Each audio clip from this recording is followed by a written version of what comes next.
Welcome to online educational platform Udaan. मैं doctor Shailesh. हम लोग बात कर रहे हैं प्रेजेंट सीरीज में main features of Mesolithic culture. इससे पहले आपने पैलियोलिथिक कल्चर के बारे में देखा। बेसिकली पैलियोलिथिक कल्चर के बारे में दो अलग अलग रीजन सोन वैली और बेलन वैली में आपने देखा कि इस समय मानव का जीवन कैसा था। बेसिकली उनकी टूल टाइपोलॉजी के आधार पे किस तरह से उपकरणों का निर्माण किया, किस तरह के रॉ मटेरियल पर उपकरणों का निर्माण किया, और उससे आपने पता लगाया कि मानव संस्कृति कैसी रही होगी। अब हम लोग इसके बाद मेसोलिथिक पीरियड में अर्थात अपर पैलियोलिथिक के बाद देखते हैं कि मानव का जीवन कैसा था। तो सबसे पहले हम लोग बात करते हैं मेसोलिथिक कल्चर जो है वो पैलियोलिथिक कल्चर और नियोलिथिक कल्चर, दो अलग अलग संस्कृतियों के बीच वो क्या है, एक ट्रांजिशन फेज दिखाई देता है आपको। एक ऐसा समय दिखाई देता है जो समय दोनों संस्कृतियों की विशेषताओं को धारण करता है। किन संस्कृतियों की? एक पैलियोलिथिक संस्कृति की, एक नियोलिथिक संस्कृति की। और इसमें मानव जीवन में कुछ बड़े महत्वपूर्ण परिवर्तन हुए। बेसिकली वर्तमान जो संस्कृति है, माना जाता है कि नवपाषाण काल में जो सांस्कृतिक विकास हुआ, मानव के जीवन में जो बड़े महत्वपूर्ण चेंजेज आए, सारे महत्वपूर्ण चेंजेज की जो बेस है, जो पूर्व पीठिका है, उस पूर्व पीठिका को तैयार किया मध्य पाषाण काल में मेसोलिथिक कल्चर ने। सबसे पहले हमें जो मेसोलिथिक कल्चर के बारे में जानकारी मिली, वो जानकारी हमें फ्रांस से मिली।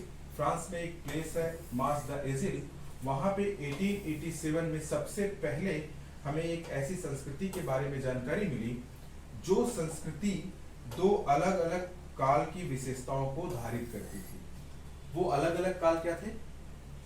हम लोग बेसिकली अगर देखें तो अपर पैलियोलिथिक के बाद और नवपाषाणिक संस्कृति जो नियोलिथिक कल्चर थी, नियोलिथिक कल्चर के बीच में हमें इस संस्कृति के बारे में सूचना मिलती है। अर्थात इस काल की जो फिजिकल रिमेन्स थे, वो फिजिकल रिमेन्स कहीं ना कहीं दोनों संस्कृतियों के समान प्रतीत होते थे, या कहीं ना कहीं ऐसा लगता था कि ये अपर पैलियोलिथिक के बाद की कल्चर हो सकती है, और कुछ जगहों पे ऐसा लगा कि ये नवपाषाणिक या नियोलिथिक कल्चर के बाद की संस्कृति हो सकती है। जिन एरिया में इसकी सांस्कृतिक विशेषताएं, बेसिकली टूल टाइपोलॉजी अपर पैलियोलिथिक के बाद जस्ट बाद आपको दिखाई देती है, वहां पे इसको नाम दिया गया इपी पैलियोलिथिक। वहां पे क्या नाम दिया गया? इपी पैलियोलिथिक का नाम दिया गया। और जिन क्षेत्रों में, जिन पुरातात्विक स्थलों में नियोलिथिक के पहले की विशेषताओं को ये संस्कृति धारित करती थी, वहां पे इसको नाम दिया गया प्रोटो नियोलिथिक। वहां पे इसको नाम दिया गया प्रोटो नियोलिथिक। अब ये देखिए, तो क्या है, ये एक ट्रांजिशन फेज है जो इसकी विशेषताओं को भी धारित करता है और इसकी विशेषताओं को धारित करता है। तो अब समस्या हुई कि इसको नाम क्या दिया जाए। चूंकि ये काल इन दोनों कालों के बीच था, इसलिए इसको नाम दिया गया मेसो, अर्थात मध्य। और इस काल के उपकरण अपर पैलियोलिथिक ब्लेड उपकरणों की अपेक्षा आकार में छोटे थे, लिथिक थे, तो इसके साथ में क्या जोड़ दिया गया? लिथिक जोड़ दिया गया। तो इसलिए हम इसको क्या कहते हैं? मध्य पाषाणिक संस्कृति। मध्य किसके बाद? अपर पैलियोलिथिक कल्चर और नियोलिथिक कल्चर के मध्य का जो एक ट्रांजिशन फेज था, वो ट्रांजिशन फेज क्या हुआ? मेसोलिथिक कल्चर के रूप में आप इसको जानते हैं। ये जो मेसोलिथिक जो टर्म था, वो हॉडर ब्रेस्टॉफ ने पहली बार दिया था इस टर्म को, कि हम मध्य पाषाण काल को जो नाम दिया गया अपर पैलियोलिथिक के बाद और नियोलिथिक के पहले, कि जो बाद में कंफ्यूजन क्रिएट हो रहे थे कि इपी पैलियोलिथिक कहा जाए कि प्रोटो नियोलिथिक कहा जाए, तो एक टर्म दिया गया कि इसको मेसोलिथिक कहना ज्यादा उचित होगा। और ये मेसोलिथिक क्या था? एक ट्रांजिशन फेज था। ट्रांजिशन फेज किसका फेज था? दो संस्कृतियों की, और वो संस्कृति क्या थी? पैलियोलिथिक कल्चर और नियोलिथिक कल्चर। मध्य पाषाण काल में एक जो महत्वपूर्ण विशेषता हमें दिखाई देती है, अभी तक आप लोगों ने पैलियोलिथिक कल्चर में देखा था कि हमें ओपन एयर साइट मिलती है, अर्थात आसमान के नीचे, खुले आसमान के नीचे अथवा वृक्षों के नीचे। और कई संदर्भों में हमें ये देखने को मिला है कि पर्वतीय क्षेत्रों में, गुफाओं में, कंदराओं में मनुष्य का जीवन था, मानव रहता था। लेकिन जब हम मेसोलिथिक कल्चर में आते हैं तो मेसोलिथिक कल्चर में हमें डिफरेंट एरियाज में साइट्स मिलती है, अर्थात मानव के रहने के जो हमें निवास स्थान मिलते हैं वो कई अलग अलग क्षेत्रों में मिलते हैं। ओपन एयर साइट में मिलते हैं, अर्थात खुले आसमान के नीचे भी रहने के साक्ष्य मिलते हैं। कोस्टल एरिया में भी मानव आ चुका था, अर्थात समुद्री किनारों पे भी मध्य पाषाणिक पुरास्थल प्राप्त हुए हैं। रिवर बैंक, नदियों के किनारे आपको इस तरह की पुरास्थल प्राप्त होते हैं। लेक साइड, जो झील थे वहाँ झील के किनारे मिलते हैं। बेसिकली हम लोग जब मध्य गंगा घाटी का रीजन पढ़ेंगे तो वहाँ पे ऑक्सबो लेक के नीचे किनारे आपको इस तरह के झील के किनारे आपको इस तरह से मध्य पाषाणिक साइट दिखाई देंगी। रॉक शेल्टर साइट, आप पहले से जान रहे हैं कि मनुष्य पर्वतों में रह रहा है, तो रॉक शेल्टर पर्वतों की जो छज्जे थे, जो बाहर निकले हुए किनारे थे, वहाँ पे भी रहने के साक्ष्य मिलते हैं।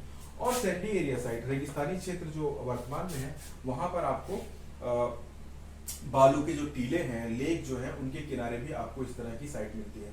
तो एक प्रश्न यहाँ उठता है कि ऐसी क्या वजह थी और ऐसे कौन से परिवर्तन थे कि मानव एक अपनी एक लाइफ जो जी रहा था वो उसमें परिवर्तन करना पड़ा, उसको अपने कंफर्ट जोन से बाहर निकलना पड़ा।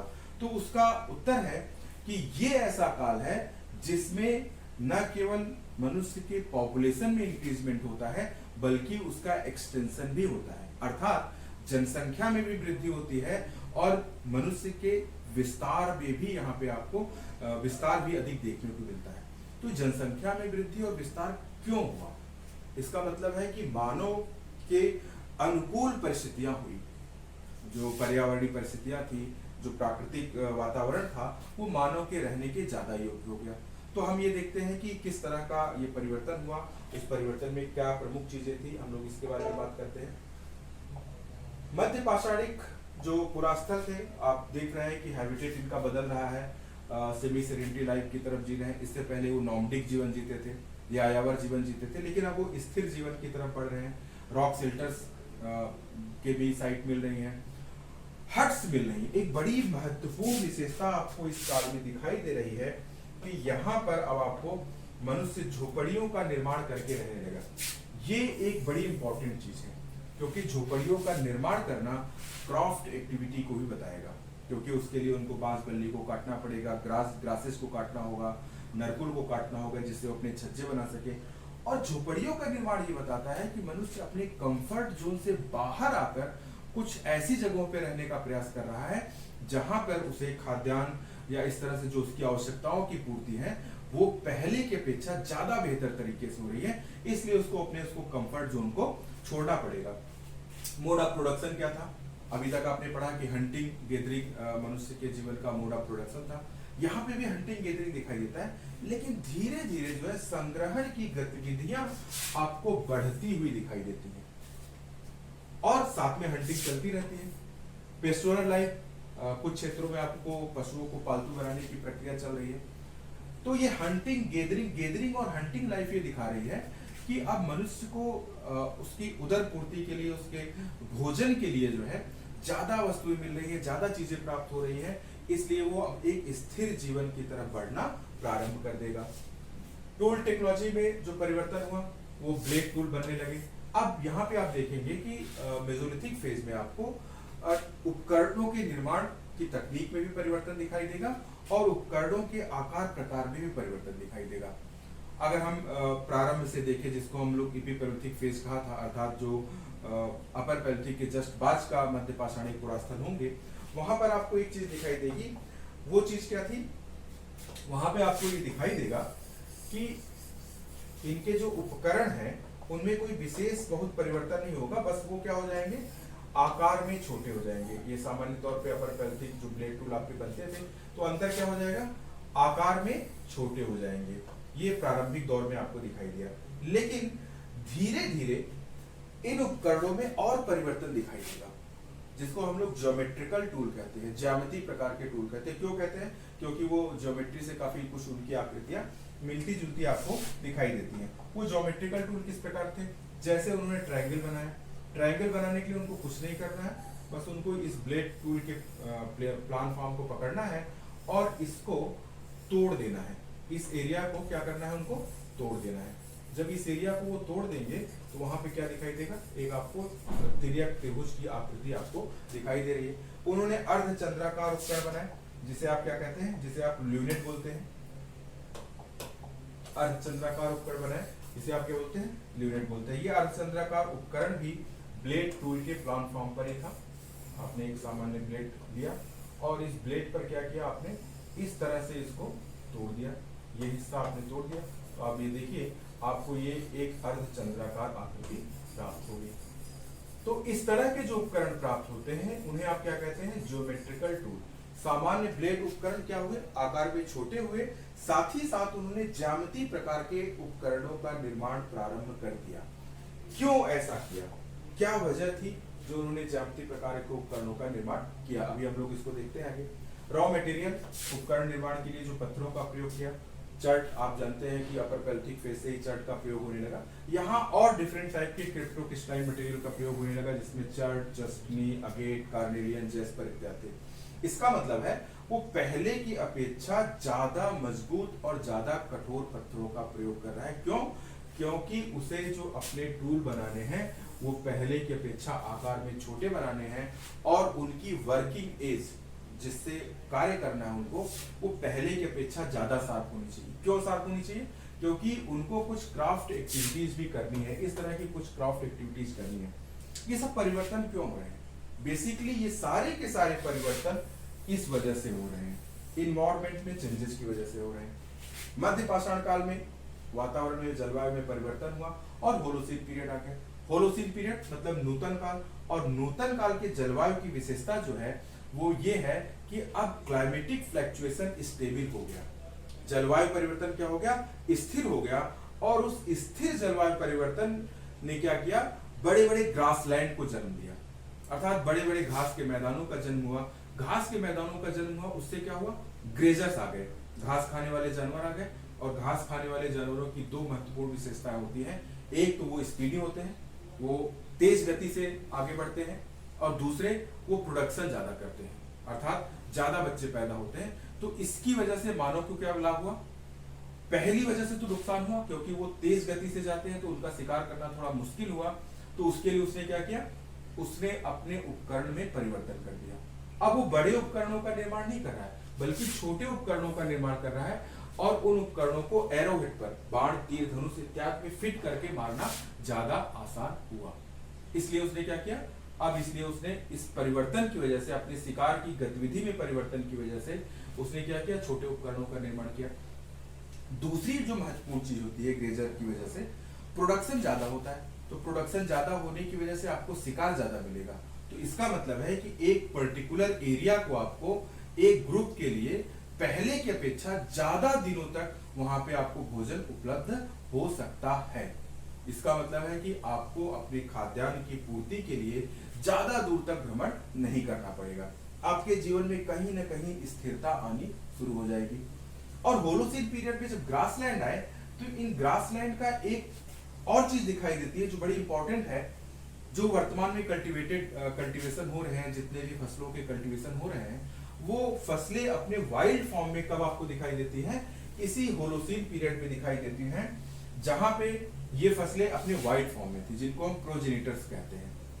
और मनुष्य ने उन फसलों का उपयोग करना सीख लिया था, उन अनाज के दानों का उपयोग करना सीख लिया था। अभी वो कल्टीवेशन नहीं कर रहा है, अभी वो क्या कर रहा है, खेती नहीं कर रहा है, लेकिन वो उन अनाज के दानों का प्रयोग करना जान गया है, जिसको हम लोग कहते हैं कि वो गैदरिंग करना प्रारंभ कर चुका है। तो अब देखिए, दो चीजें हैं, एक तो वो अनाज के दानों को गैदर कर रहा है, दूसरे उसको शिकार की उपलब्धता ज्यादा है। तो इसके लिए उसको अपना नॉमडिक लाइफ थोड़ी सी छोड़नी पड़ सकती है। क्यों, क्योंकि वो नॉमडिक क्यों था, अपने खाद्यान्न की पूर्ति के लिए था। अब उसको जो चीजें सरलता से उपलब्ध हो जा रही है, कुछ निश्चित समय के लिए उपलब्ध हो जा रही है। और दूसरी चीज, जब वो गैदरिंग करेगा फसलों की, तो एक फसल चक्र होता है, कोई भी फसल कुछ निश्चित दिनों में तैयार होती है, तो उसको उतने निश्चित समय तक उस एरिया में रहना होगा, तभी वो उसको इकट्ठा कर सकता है।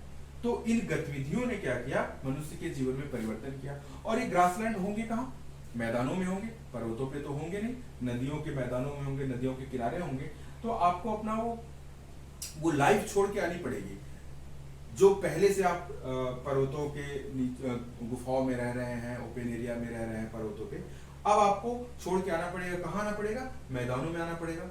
तो आपका आवास क्षेत्र छिन गया, तो आपको आवास बनाने पड़ेंगे। तो आपने क्या बनाना प्रारंभ कर दिया? झोपड़ियों का निर्माण प्रारंभ कर दिया।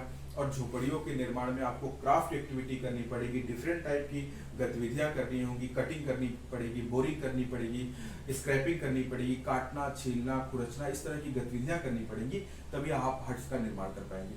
तो आपने देखा कि क्या क्या परिवर्तन हो रहे हैं। एक तो शिकार में परिवर्तन हो रहा है, दूसरी चीज वो गैदरिंग करना प्रारंभ कर चुका है, उसको हट्स बनाना है, क्राफ्ट एक्टिविटी करनी है। तो इन सब सारी चीजों ने मिलकर क्या किया? उसकी तकनीक में, उपकरण निर्माण तकनीक में परिवर्तन किया, उसकी टूल और टाइपोलॉजी में परिवर्तन किया, जिसको अभी हम लोगों ने यहाँ पर देखा। अब आप देखिए कि जब उसको क्राफ्ट एक्टिविटी करनी होगी तो उसको कुछ विशिष्ट तरह के उपकरणों का निर्माण करना होगा। उसको अगर घास को, जिसको हम घास कह रहे हैं, इसका मतलब है कि जंगली अनाजों को इकट्ठा करना होगा, तो भी उसको कुछ विशिष्ट तरह की गतिविधियां करनी होंगी। और इन विशिष्ट तरह की गतिविधियों के लिए उसको कंपोजिट टूल की जरूरत पड़ेगी, संयुक्त उपकरणों की जरूरत पड़ेगी। संयुक्त उपकरण का मतलब, जैसे आपने ये सिकिल, हसिया जैसी एक चीज होती है, आपने देखा होगा। अब इस सिकिल को बनाना है अगर उसे, तो क्या वो एक लंबे ब्लेड के टूल से बना सकता है? नहीं बना सकता, पॉसिबल नहीं है। तो इस कर्व को पूरा करने के लिए उसको क्या करना पड़ेगा? छोटे छोटे उपकरणों की जरूरत पड़ेगी। तो जब छोटे छोटे उपकरणों को एक साथ जोड़ेगा तो वो क्या बना सकता है? सिकिल बना सकता है। तो ये वजह थी कि कंपोजिट टूल के निर्माण के लिए उसको छोटे माइक्रोलिथ बनाने पड़े, अर्थात उपकरणों को छोटा करना पड़ा और उन उपकरणों में मॉडिफिकेशन करना पड़ा। अब आप कुछ फिजिक्स के रूल जैसे आप जानते हैं कि मान लीजिए ये ब्लेड है, तो इसकी दोनों वर्किंग एज पे धार होगी, इस एरिया पे भी धार होगी और इस एरिया पे धार होगी। अगर आप इसको हाथ में पकड़ के काम करना चाहेंगे तो ये आपको आपके हाथ को काट सकता है, क्योंकि every action has opposite reaction. जब आप इसको दबाव डाल के इससे कोई चीज काटना चाहेंगे तो क्या करेगा? ये आपके हाथ को काट देगा। तो इसके लिए आपको क्या करना पड़ेगा? आपको यहाँ पे तोड़ देना होगा। आपने क्या किया? इसको ब्लंट कर दिया। जब आप इसको ब्लंट कर देंगे, इसको तोड़ देंगे, जिसको हम लोग क्या कहते हैं? ब्लंटेड ब्लेड कहते हैं या भोथड़े ब्लेड कहते हैं। अब आपने इसको तोड़ दिया, ये वर्किंग एज है, आप इसको हाथ से पकड़ के आराम से उपयोग कर सकते हैं। मान लीजिए इसी तरह के टूल को आपको हेफ्ट में फिट करना हुआ, तो आपको क्या करना होगा? उसको भी ब्लंट करना होगा, उसको भी एक निश्चित आकार में तोड़ना होगा। जब आपने निश्चित आकार में तोड़ दिया तो अब क्या हुआ? जो अंदर का हिस्सा होगा, जो जिसमें आप फिट करेंगे, उस हेफ्ट को वो काटेगा नहीं। इसका मतलब है कि जो तकनीक में आपकी आवश्यकताओं में परिवर्तन हो रहे हैं, आपको क्राफ्ट एक्टिविटी करनी है, आपको अपनी हट्स का निर्माण करना है, आपको एरो हेड्स बनाने हैं, तो इनकी वजह से आपको इस तरह के उपकरणों में परिवर्तन करना होगा, जिसको हम लोग normally geometrical, non geometrical tool के रूप में जानते हैं। आप देखिए यहाँ पे इन उपकरणों को आप देखिए तो आपको डिफरेंट तरह के उपकरण दिखाई देंगे। जैसे हम लोग बात कर रहे थे कि ट्रायंगल टाइप के टूल आपको दिखाई देंगे, तो ये आप देखिए, ये टूल आपको देखिए उसी तरह के। और ये देखिए उपकरण आकार में कितने छोटे दिखाई दे रहे हैं। पहले से नॉर्मल ब्लेड आपको दिखाई दे रहा है, पहले से आकार में उपकरण कितने छोटे दिखाई दे रहे हैं। इस एरिया को आप देखिए, इसको ब्लंट कर दिया गया, इसको पूरी तरह से तोड़ दिया गया और इसकी वर्किंग एज ये आपको दिखाई दे रही है। यहाँ पे ये देखिए कि ये इसको क्या कर दिया गया? ब्लंट कर दिया गया। इसी तरह से जितने भी उपकरण आपको दिखाई दे रहे हैं, उन उपकरणों में कुछ न कुछ मॉडिफिकेशन आपको दिखाई दे रहा है। ये मॉडिफिकेशन क्यों था? क्योंकि उनकी आवश्यकताएं बदल रही हैं और बदलती हुई आवश्यकताओं की वजह से उनको अपने उपकरण निर्माण की जो तकनीक है और जो उपकरण निर्माण की जो प्रक्रिया है उसमें परिवर्तन करना होगा। और उपकरण में अगर परिवर्तन करेंगे तो उनको अपने रॉ मटेरियल में भी परिवर्तन करना होगा। जैसा कि आपने देखा तो क्रिप्टोक्रिस्टलाइन मटेरियल का प्रयोग ज्यादा कर रहे हैं। यहाँ इस काल में एक परिवर्तन और दिखाई पड़ता है। मानव के जीवन में आर्ट, कला का भी प्रारंभ हो जाता है, कुछ कलात्मक गतिविधियों के साथ मिलते हैं। हालांकि यूरोप में अपर पैलेटिक फेज से ही आपको आर्ट ऑब्जेक्ट मिलने लगते हैं, भारत में भी कई कई जगहों से हैं जहां आर्ट ऑब्जेक्ट मिलने लगते हैं। लेकिन ये एक ऐसा समय था, मेसोलिथिक पीरियड, जहां पे आपको मानव के जीवन में कला भी दिखाई देने लगती है। और जिन गुफाओं में, जिन रॉक शेल्टर्स में वो रहता था, वहां पे आपको रॉक पेंटिंग्स दिखाई देने लगती है। कई कई क्षेत्रों में हैंडमेड पॉटरीज भी आपको दिखाई दे रही है। हैंडमेड पॉटरीज की जरूरत क्यों पड़ी? क्योंकि वो गैदरिंग कर रहा है। किस चीज की गैदरिंग कर रहा है? वाइल्ड सीड्स का गैदरिंग कर रहा है। तो उन अनाज के दानों को रखने के लिए तो कोई जगह चाहिए। अगर उसको जमीन में सामान्य तौर पर रख देगा तो जमीन की नमी अवशोषित करके उनमें अंकुरण आ जाएगा। तो ऐसा नहीं सबसे पहले उसने पॉटरी बना दी, सबसे पहले उसने टोकरी बनाई होगी, क्राफ्ट एक्टिविटी को करते हुए, क्योंकि उसके पास उसकी टूल किट भी पर्याप्त डेवलप हो चुकी है और वो क्राफ्ट एक्टिविटी करना जानता भी है। तो उसने क्या किया होगा, टोकरी का निर्माण किया होगा और टोकरी को मजबूत बनाने के लिए उससे मिट्टी का लेप किया होगा, और किसी समय वो टोकरी आग में गिरने की वजह से जो मिट्टी बची होगी वो पहले की अपेक्षा ज्यादा मजबूत होगी। तो धीरे धीरे उसने क्या किया, पॉटरी का निर्माण करना शुरू किया। और इसी एडवांस मेसोलिथिक फेज में, जिसको सामान्य तौर पे आप प्रोटोलिथिक भी कह सकते हैं, उस एडवांस मेसोलिथिक फेज में आपको हैंडमेड पॉटरी भी दिखाई देने लगती है। तो देखिए, मानव के जीवन में पहले की अपेक्षा काफी परिवर्तन आया। एक तो वो अब नॉमेडिक नहीं रहा, अब वो सेमी नॉमेडिक हो गया, अब वो अर्ध आयावर जीवन जीने लगा। दूसरी चीज, हंटिंग गैदरिंग की गतिविधियां अभी भी हैं, परंतु उसके उपकरणों में पर्याप्त परिवर्तन हुआ। वो माइक्रोलिथ का प्रयोग कर रहा है, और कैसे माइक्रोलिथ, नॉन ज्योमेट्रिकल और ज्यामिति प्रकार के उपकरणों का प्रयोग, जिसको आपने देखा, वो बदल रहा है, अपने रॉ मटेरियल में बदलाव कर रहा है। और ये सारी की सारी प्रक्रिया हो रही है इसकी वजह से, होलोसीन पीरियड की वजह से। अर्थात जलवायु में जो परिवर्तन हुआ उसने मानव जीवन में परिवर्तन कर दिया। वो सेटल लाइफ की तरफ जी रहा है। हट्स का बनना ये दिखाता है कि मानव सेटल जीवन की तरफ बढ़ रहा है, क्योंकि हट्स को बनाने में समय लगता है और वो जल्दी उस बनाई हुई चीज को छोड़ के नहीं जाएगा। तो ये दिखाता है कि मानव सेटल जीवन की तरफ, सेटल लाइफ की तरफ बढ़ रहा है। कला उसके जीवन में आ चुकी है, रिचुअल्स भी उसके जीवन में प्रारंभ हो चुके हैं। आपने सोन वैली और बेलन वैली के अपर पैलेटिक फेज में देखा था कि मातृ देवी की जो आकृतियां कुछ आपको प्राप्त हुई।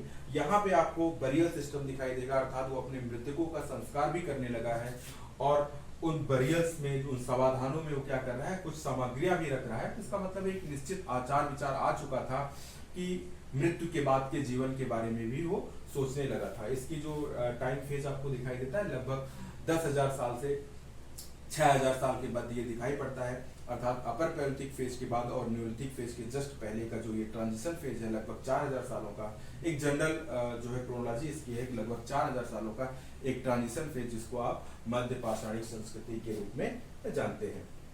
अब आप यहाँ पे देखिए कि ये भीमबेटका की गुफाएं हैं। यहाँ पे कुछ आर्ट, कुछ गतिविधियां दिखाई दे रही हैं, आप इसको देख सकते हैं। यहाँ पे देख सकते हैं कि उसने कुछ जानवरों का अंकन किया। ये जानवर हिरण जैसा जानवर है जिसकी 2 सींग निकली हुई है। ये सारे के सारे हिरण जैसे जानवर हैं। नीचे की तरफ आप देखेंगे तो यहाँ मनुष्यों का एक समूह है जो भाले, स्पीयर्स और तीर धनुष जैसी कोई चीज लिए हुए है, अर्थात ये शिकार के दृश्य का अंकन आपको यहाँ पे दिखाई पड़ता है। कुछ उपकरणों का निर्माण, जैसा कि इससे पहले आपने देखा कि इस तरह के उपकरण बना रहे हैं, उपकरणों में परिवर्तन कर रहे हैं, और अपने मृतकों के प्रति संस्कार और कुछ ऑर्नामेंट्स भी कहीं कहीं पे आपको दिखाई देता है। जैसे कि इस स्केलेटन में देखिए, यहाँ पे इसने एक ऑर्नामेंट, एक कुंडल जैसी चीज पहन रखी है। तो इस पूरे के पूरे सिनेरियो में आपने क्या देखा, मध्य पाषाणिक संस्कृति में मानव के जीवन में कुछ बड़े महत्वपूर्ण परिवर्तन हुए। वो महत्वपूर्ण परिवर्तन क्या थे? वो महत्वपूर्ण परिवर्तन जो है मानव के जीवन में जो आए, वो इस वजह से आए क्योंकि होलोसीन पीरियड आया, जलवायु में परिवर्तन हुआ। जलवायु में परिवर्तन ने क्या किया, मानव की आवश्यकताओं में परिवर्तन किया। उस आवश्यकताओं में परिवर्तन ने प्रेरित किया कि वो नए तरह के उपकरणों का निर्माण करे, जो कि अभी आपने इस पूरे के पूरे सीरीज में, इस लेक्चर में देखा। अब नेक्स्ट हम लोग जो है किसी क्षेत्र विशेष में, जैसे विंध्यन रीजन में देखेंगे कि क्या मध्य पाषाणिक संस्कृति की क्या विशेषता थी। तो बेसिकली आपको क्या देखना है, आपको मध्य पाषाणिक संस्कृति में केवल ये देखना है कि ये विशेषताएं आपको किस तरह से दिखाई देती हैं, क्योंकि ये सारी की सारी चीजें जो है वो मध्य पाषाणिक संस्कृति के चेंजेस को शो करती हैं। तो अब आप जिस भी रीजन को देखेंगे वहां पे आपको क्या करना है, देखना है कि क्या इस तरह की विशेषताएं आपको वहां पे दिखाई देती हैं कि नहीं दिखाई देती। अगर ये प्रश्न आता है कि मध्य पाषाणिक संस्कृति की विशेषताएं क्या है, तो आपको क्या करना है, केवल इसी टेबल को डिस्क्राइब करना है, एक एक पॉइंट को आपको उठाना है और बताना है कि क्या परिवर्तन हुए और वो परिवर्तन क्यों आए। तो सारे परिवर्तनों को बताते हुए आप डिस्क्राइब कर देंगे तो ये प्रश्न आपका यहाँ पे पूरा हो जाएगा। Okay, thank you. हम लोग फिर नेक्स्ट वीडियो में मिलते हैं मध्य पाषाणी संस्कृति के कुछ रीजनल वेरिएशंस को देखते हुए।